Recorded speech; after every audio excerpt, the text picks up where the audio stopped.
In today's video, I'm going to show you exactly how to invite an advisor in Xero step by step. If you're working with an accountant, bookkeeper, or financial consultant, giving them advisor access inside Xero allows them to view reports, make adjustments, and help manage your finances properly. The good news is it only takes a couple of minutes to set up. I'll walk you through the entire process so you can do it confidently. And if you find this tutorial helpful, make sure to like this video and subscribe to the channel for more simple and practical Xero guides. Let's get started. First, log in to your Xero account. Once you're inside your dashboard, look at the top left corner of the screen. You'll see your organization name displayed there. Go ahead and click on your organization name. This opens a drop-down menu with several options related to your account and business settings.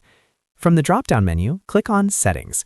This will take you to the main settings area where you can manage general configurations, features, and user access for your Xero organization. Inside the settings page, look for the Users tile. This is where you manage everyone who has access to your Xero account. Click on Users to open the User Management section. Here, you'll see a list of all current users who already have access, along with their roles and permission levels. To invite a new advisor, click on the Invite a User button. This will open a new invitation form where you can enter the details of the person you want to add. Now, enter the advisor's full name in the name field. Make sure you spell it correctly so they can easily recognize the invitation. Next, type in their email address carefully. Double-check the email to ensure there are no typos, because this is where the invitation link will be sent.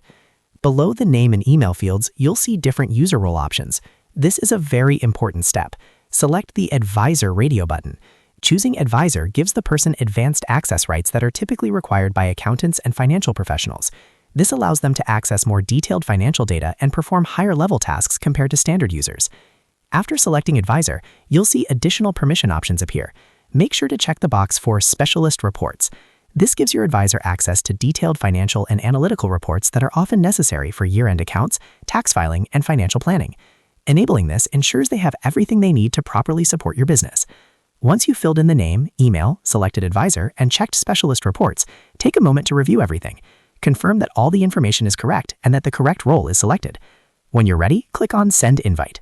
Xero will immediately send an email invitation to your advisor. They'll receive a link prompting them to accept the invitation and log in or create a Xero account if they don't already have one. Once they accept, they'll automatically gain advisor access to your organization. And that's it. You've successfully invited an advisor in Xero. It's a quick process, but it's an essential step if you want professional financial support inside your accounting system. Remember, you can always return to the user section later if you need to change permissions or remove access. If this tutorial helped you, don't forget to like the video and subscribe to the channel for more easy Xero tutorials and accounting software guides. Thanks for watching, and I'll see you in the next video.